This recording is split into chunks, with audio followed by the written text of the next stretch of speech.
Обличам се за еконт. Здравейте, красавици и мъже! Предошли в моят нов акаунт, да ще бъда навсякъде, в който ще качвам аутфити, било то за ежедневието, за някакво събитие или пък за някакъв образ, който разигравам. Милка Дойчева! Тъй като ми се налага да ходя до еконт и това не е платено съдържание, съм си подготвила едно така много лекичко, небрежно аутфитче. Започваме с този елегантно избелял черен свичър, който се опитва да ме изоставя от 10 години, но не и аз. Продължаваме с ето тези малко по-широки дънчици, за да не личат небрежно натрупаните килограми през празниците. Още ми става това добре. Слагам от златото. Да блестя. Не, че аз не блестя достатъчно. Продължавам с ето това якенце, което откраднах от майка ми. Аз съм криптоманка. Много е хубаво. И любимата ми част — обувките. Само искам да вметна, че треньорът ми по хип-хоп, Пламен Сашев, каза, че са изключително грозни. Много са ми хубави. Пламен ще казва, че са грозни.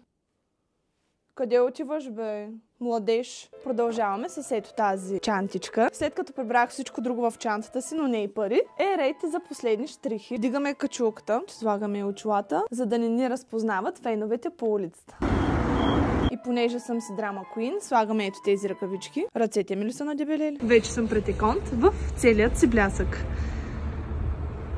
Отивам да се преоблека.